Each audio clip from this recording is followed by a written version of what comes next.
I saw my own death that night, rain pounding my skull-painted helmet, blood dripping down my face, and a Viet Cong bayonet glinting in the dark.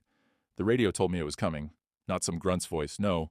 This was a machine, crackling with static and spitting out the future like a cursed cassette tape.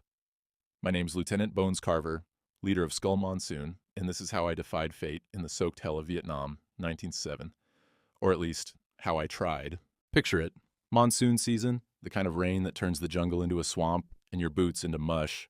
My platoon, Skull Monsoon, or just SM to the brass, got the call at 0300. A pilot went down near the A Shau Valley carrying intel so hot they wouldn't even tell us what it was. Orders were simple. Retrieve him, dead or alive, and don't ask questions. I strapped on my helmet, black, with a white skull grinning through the dents, a gift from my buddy Joey, who didn't make it past Quezon, and rallied the boys. 5 of us, me, Ramirez with his twitchy trigger finger, Doc with his med kit, Jenkins the rookie, and Big Tony, who could carry a 50 cal like it was a toy. We were tight, too tight to see what was coming. The chopper dropped us a mile from the crash site. Couldn't get closer with the rain and triple canopy jungle. The air smelled like rot and gunpowder, and the downpour hit like fists. My helmet kept the water out of my eyes, barely. Jenkins muttered something about bad vibes, but I told him to stow it. We found the wreck fast. A UH-1 Huey, twisted like a kid's toy smashed by a tank. The pilot was alive, barely, slumped against a tree with a busted leg and a metal case clutched to his chest. "You Skull Monsoon?" he croaked. I nodded. "Good. Take this. Don't open it." His eyes were wild, like he'd seen the devil. We didn't have time to argue. Ramirez spotted movement, VC patrols closing in. I grabbed the case, slung the pilot over Tony's shoulder, and we hauled ass. That's when it got weird. The case wasn't just metal. It hummed, low and steady, like a heartbeat. Half a click out, it crackled to life. A voice, garbled, mechanical, spilled out. November 12th, 1967, 0430 hours. Lieutenant Carver dies. I froze. That was an hour from now. My gut twisted, but I shook it off. Stupid tech glitch, I told myself. Ramirez heard it too, though, and his eyes went wide. What the hell, Bones? We kept moving, but the jungle turned against us. Booby traps, punji stakes, tripwires, popped up like the VC knew our every step. The radio spat out more. Jenkins falls, 04115, pit trap. I yelled at Jenkins to watch his feet, but he smirked. "You buying this crap, LT?" And then he was gone, screaming as he dropped into a spiked hole.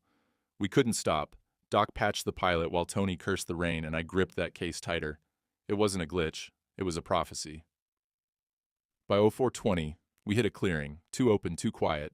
The radio buzzed again. Ramirez, headshot, 0422. I tackled him down just as a sniper round split the air where his skull had been. He stared at me, pale as death. "How'd you know?" I didn't answer, just pointed at the case. The pilot coughed, blood on his lips. "It's experimental. Sees the future. Fragments. Not always right." Fragments? That meant I could change it, right? My death wasn't set. I had to believe that. The VC hit us hard then. Shadows in the rain, AKs barking. Tony took a round in the shoulder but kept firing. Doc dragged the pilot behind a log, shouting about medevac. I popped a flare, blinding red against the black sky, and the case screamed, "Carver, bayonet, 0430. I checked my watch, 0428. My heart slammed against my ribs. I saw him then, a VC fighter, young, soaked, charging me with a blade raised. Time slowed, like one of those anime fights I'd seen on Leave. Every drop of rain sharp, every breath loud. I swung my M16 up, but he was too fast. The bayonet grazed my cheek, hot blood mixing with cold water. I roared, slammed the butt of my rifle into his jaw, and he dropped. 431. I was alive. The radio went silent. Medevac rotors thumped overhead, and we piled in. Me, Tony, Doc, the pilot, and that damn case. Jenkins didn't make it. Back at base, they pried the thing open. A prototype radio, wired with tech I couldn't pronounce, meant to predict enemy moves. It malfunctioned, the pilot said, mixing truth with lies. I didn't care. I'd beaten it. Or had I? Here's the kicker. That night, in my bunk, I found a sketch under my pillow. A skull with my helmet drawn in jagged lines, like something out of a comic. No one fessed up to leaving it, and sometimes when it rains, I swear I hear that voice again, whispering my name.